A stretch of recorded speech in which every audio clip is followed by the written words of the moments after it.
are Geeks Not Nerds. I'm Captain Logan. But I'm Vince. And today's question, Vince, comes from JD Bernal82, who asks us if superhero films require a love interest to be good. Or to do well. To do well is what he asks, not to be good. So, I guess what he means is, do we need a love interest in order for the film to be successful? Well, of course you need the love interest. Because if it's not formulaic, then no one will like it, right? No, absolutely. I totally agree with that. You want your first, your second, your third act. You want that third act to make a lot less sense than the first two acts, and you want it to just have a whole lot of action and very little else. Yeah, it's like a meal, you need a lot of flavor and like nothing else, So you just cover it in salt and you'll be good. Yeah, that's absolutely right. CG equals awesome. Yeah. Especially if you can tell it's CG. In fact, that's what the G stands for. Awesome. I'm not sure where you go. Sorry, the G is silent. So anyway, creatively gossam. Anyway. So obviously we don't believe anything we just said. No. Vince, like anything else, I think this is of course a lot more complicated than films should always have this thing in them. Yeah. I think that there are certain things that films need to have: protagonists, antagonists, plot, rising action, things of this kind. Mm-hmm. These things need to be in a film, but you don't necessarily need to have a love interest, and that's my opinion. But I think that a love interest can be good. Mm-hmm. I think that Rachel Dawes served her purpose, but she wasn't the focus of Begins. Absolutely. What was good about Rachel Dawes is that in my mind she didn't feel like a love interest. Yeah. She was a childhood friend essentially. That's right. Yeah. Like you said, she served a purpose. We needed her there to get a sense of the kind of life that Batman cannot have. Mm-hmm. And at the end, he's made to give up that possibility. I actually always felt like what they did with her in Dark Knight was somewhat unnecessary. Having a love triangle with her and Bruce and Two-Face again. In a way, it kind of served it. Well, not Two-Face yet, Harvey Dent, but in a way, it kind of served its purpose, I suppose. You know what I mean? I think it would have worked just as well though had she just been Harvey, or had there just been a love interest for Harvey Dent. If he just had his Gilda or whoever, his wife or his fiance. In my head, the way it worked out, whether that's reality or not, in my head, the way it worked out was that we had Two-Face, Harvey Dent, and we had Rachel Dawes. And then we had Bruce over here, kind of sad eyes looking. Uh-huh. Like, I would really like to be part of that. But of course there were scenes where they tried to mix it up and create that love triangle. But right, yeah. Well, and again, I don't think that it was entirely the movie's focus. I mean, I'm not saying it didn't entirely work. I honestly haven't given it a great deal of thought. I haven't sat down and really analyzed that movie yet because I haven't done a rewind on it, and so I don't entirely know what my opinion is entirely. But I do, as far as Rachel Dawes goes in that movie. But I do think that she was much more love interesty in that film than she was in the first. Yeah, I would agree with that. See, this thing about it is a love interest. I mean, Batman just a good choice because he's not necessarily a guy that you would think would have a lady hanging around. Right. Yeah. Because Vicky Vale. I kind of believed that Michael Keaton Batman would be interested. I don't know why. I can't really express that at the moment because I haven't thought about that movie in a while. I never had the sense, though, that it was a relationship that would work out, and so it was okay with me. You know what I think it is when I look at the Michael Keaton Batman, I think this is a guy who is probably not entirely certain what's going to happen in his life. He's a guy who's far enough along to know that he's Batman and what he's planning to do, but he's not far enough along to realize that he's got problems. I think this is a guy who's out there just trying to lead both lives. Like, he really thinks that he can be Bruce Wayne and Batman. That makes a lot of sense versus the Batman we're much more familiar with now, who clearly knows which is the mask and which is the real person. The mask being Bruce Wayne. I think as far as let's just generalize this for a moment, shall we? I think that for the most part, the superhero movies that get this the most right is when there is a love interest, is when we don't immediately go, oh, that's the love interest. Mm-hmm. You see what I'm saying? Where they either are serving another function on top of being the love interest, or where they're just integrated well enough into the story where it's just part of the story. We're not thinking about the formula things. You know what I mean? Mm-hmm. The best action sequences are the ones where we don't think, oh look, that's an action scene. You know, where it isn't. Okay, we were in a dialogue sequence, and now we're into an action scene. The action scene serves. It seems required. It must be there. Probably one of the most required love interests in the history of superhero films, Pepper Potts. Yeah, required. That was fantastic. Does that feel like a love interest? No. Is it? Yes. Yeah. I mean, she was his secretary. He was her secretary. They were in mutual agreement. Secretary work building a giant suit of armor. It happens. Right. But it makes sense though. Secretary, love interest. You have childhood friend. You have love interest, and it's a good thing. Then you have cop. And you have love interest. Cop being some dude in a crappy Catwoman movie. That didn't work out. Yeah. Well, also, you've pointed to something I think that's really important, which is, and I hadn't thought about this until just now. So let's see if maybe I'm right about it. What's the biggest difference between the two that we mentioned that we felt were necessary? Rachel Dawes maybe not necessary, but filled a purpose, like we said. Rachel Dawes and Pepper Potts. What's the big thing they both have in common? They knew the hero before the film started. Mm-hmm. They knew the hero for a long time before the film started. The ones that I'm thinking of that feel like gratuitous, where they're just there, you know what I mean? Where it's like, okay, we have to have a love interest to try to bring a certain demographic, not it serves the story. A lot of times, it's when they just pop up and they meet the hero for the first time, right? Mm-hmm. You said the cop from Catwoman. What about the girl in Ghost Rider? She's got that too. Don't they have a history? Yeah. Boy, it doesn't feel like it though. She just walks back into his life one day. That's true. Maybe the problem is it's convenient. Maybe that's what I'm getting at. Is that it's a convenience thing. Oh, maybe they knew each other, but she just shows up, and I think the fact that I didn't remember that means something. I mean, blossoming this blossoming love that they try to put into movies, it doesn't necessarily fit with the character. I mean, we have a guy who's just sold his soul to the devil, and he's having to deal with the fallout because of that. And yet here comes this woman suddenly back into his life. Now that means the movie either has to be about him with this chick. Mm-hmm. Or the movie has to be about, getting her away from him, whatever. She is no longer the focus of that film, considering what they're trying to market this film as. Yeah, most importantly, it's not a romantic comedy. It's not going to work as a romantic comedy. I've always said that superhero films work best when there's something else first. When they're a superhero movie, but they're also something else first. They're a crime drama, or they're a mystery, or whatever they are. That is trying to kind of do that, where, it's a romantic comedy. But that doesn't match. And it's trying to be several other things also. It's not matching. That's one of the reasons I didn't like Ghost Riders, because it was trying to be a whole bunch of things that it wasn't. It was trying to be a Western superhero movie. Well, they didn't pull it off. Yeah. It was more a superhero movie, and really the only thing that made it Western was having Sam Elliott in it. Yeah, exactly. Because you put him in anything, and suddenly you got a cowboy in your movie. And they got that twangy music in the background, and now we've got a Western. It was as much a Western as Big Lebowski was a Western. And it wasn't at all, just in case you haven't seen it. I was going to say Wild Wild West. Wild Wild West was more a Western than... Jonah Hex. Jonah Hex. I didn't watch Jonah Hex. I refuse to believe that they've made a Jonah Hex movie at this point. Okay, so, you're making a movie, and you're like, we're going to have a love interest. I feel like even just that mentality can go south. Just, we need a love interest in this movie. You get a female character that makes sense to go with the male character. Mm-hmm. And maybe they have a romance that blossoms naturally as the film goes on, and it's in the background, and then maybe it becomes more foreground later. That works, and that's exactly what happened with Pepper Potts. And so that blossoms more in the sequel. Blossom isn't a good word because it gets because it's muddled. But blossom's not the right word. Maybe I wanted to say buttercup or bubbles. No, or maybe Joey Lawrence. But you see what I'm getting at. The romances that work. So I'm not saying that we can't have a romance in a superhero film. What I'm saying is the ones that work are the ones that feel natural. That aren't. Well, we must have a romance in this film.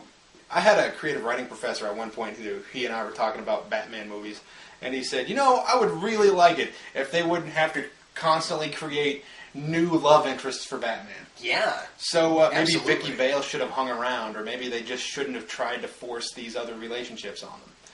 So I would like to see stuff that doesn't have a love interest in it. I would like to see a Superman movie that we don't constantly worry about him getting with Lois Lane.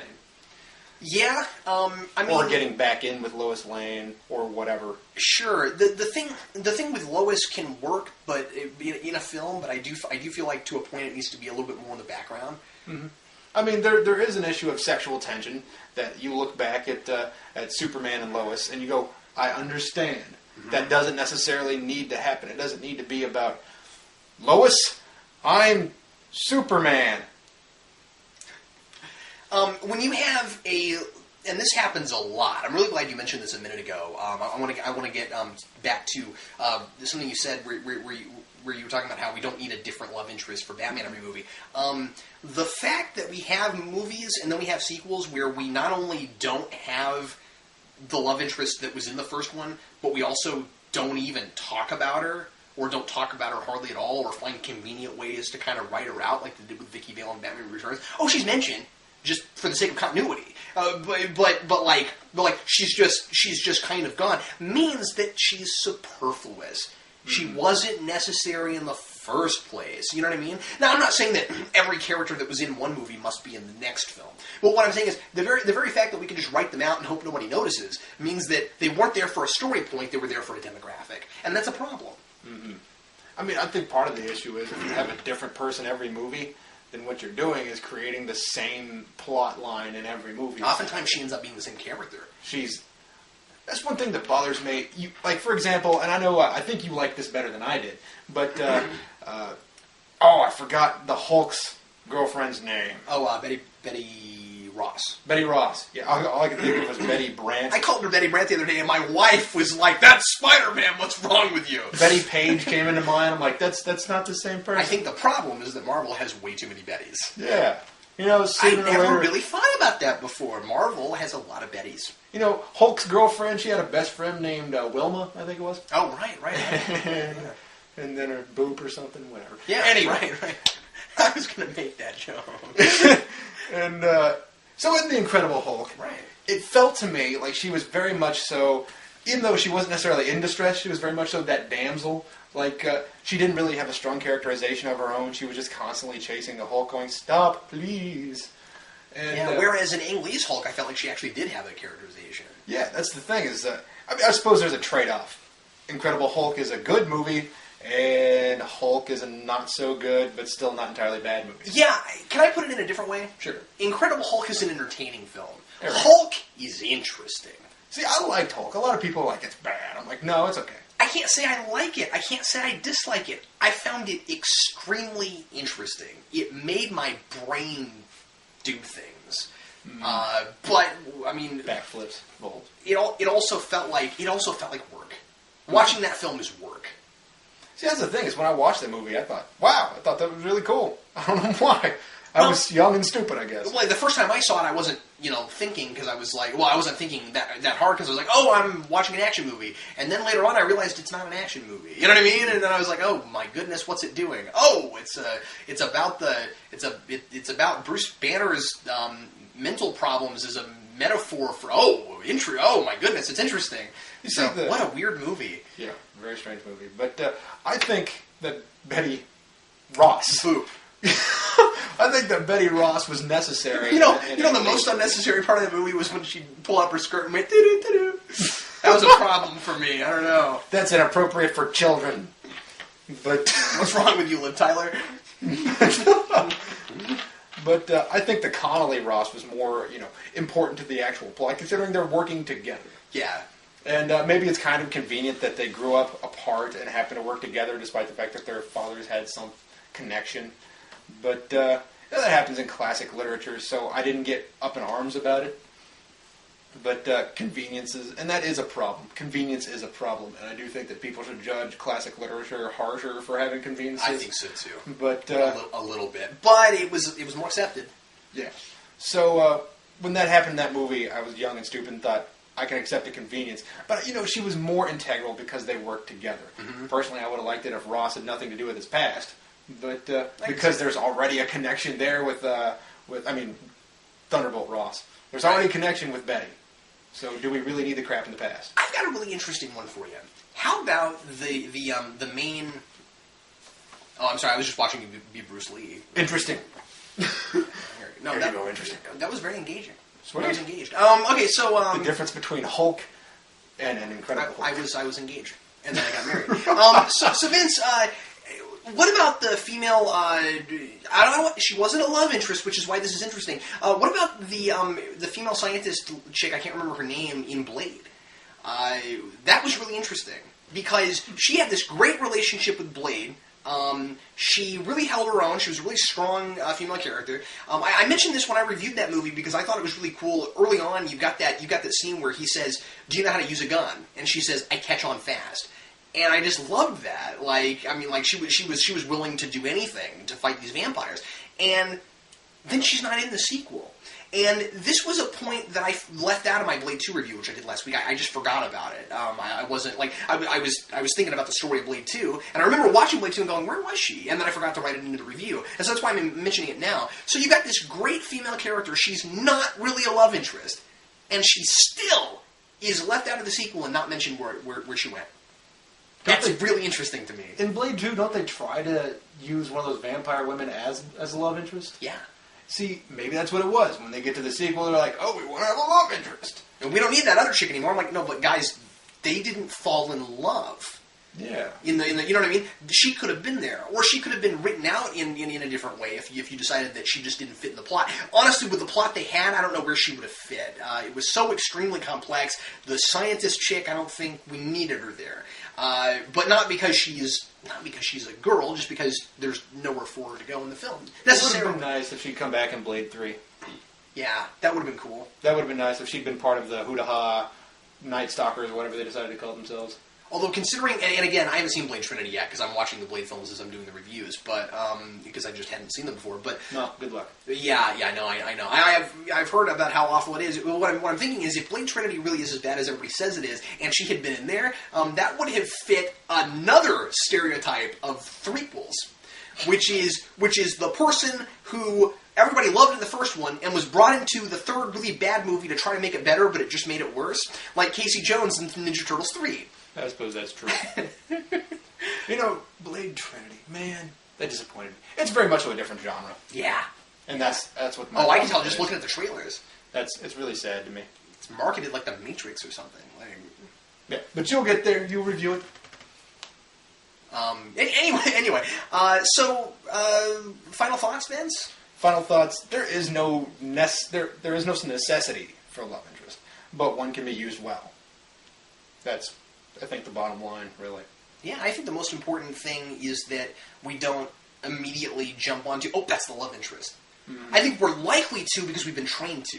If we see an attractive female who spends a lot of time with the male protagonist, or even vice versa, we're going to think, they're going to fall in love. And when that gets turned on its head, I get so much more excited than when they get together.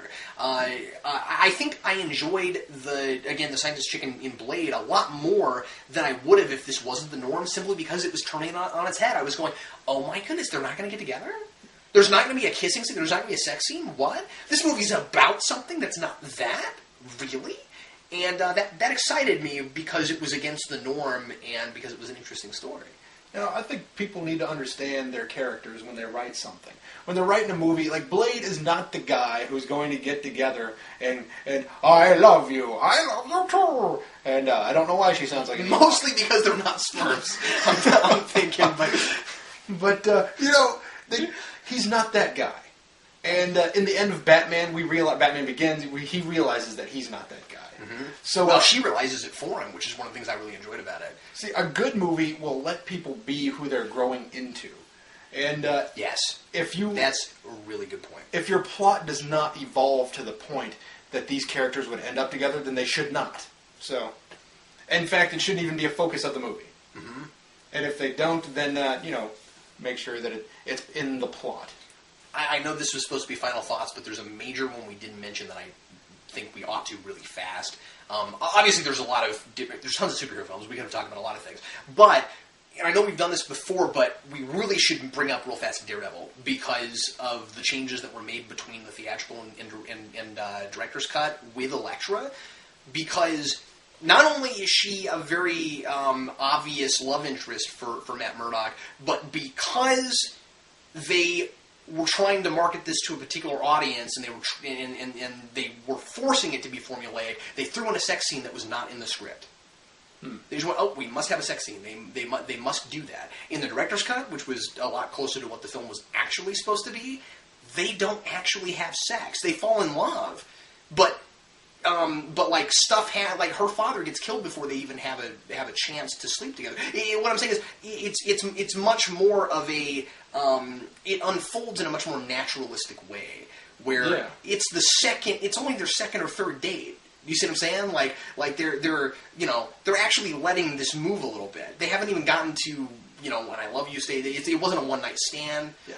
You see, I think it would have happened, but then eventually, when Daredevil hears that guy yell, he goes to fight crime because he realizes that there's something more important than his personal love life. Yeah, I mean, he makes a huge he makes a huge decision on that roof. Then in the theatrical cut, he makes the opposite choice solely for a sex scene, and it's not in his character. His character is it's more important that I go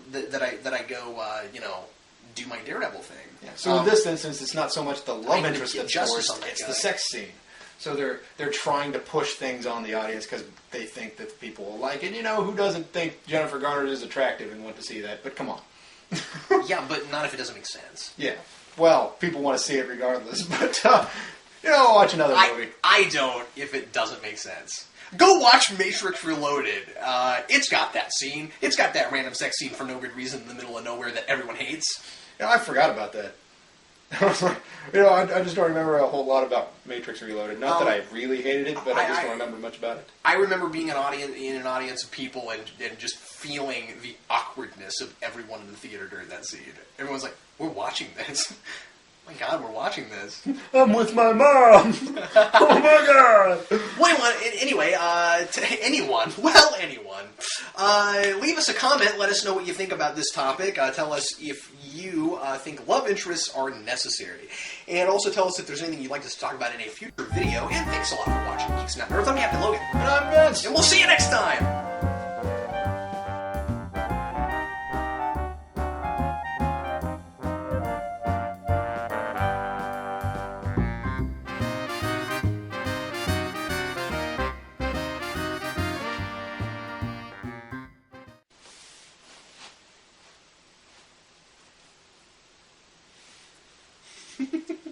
We're confusing the pilot.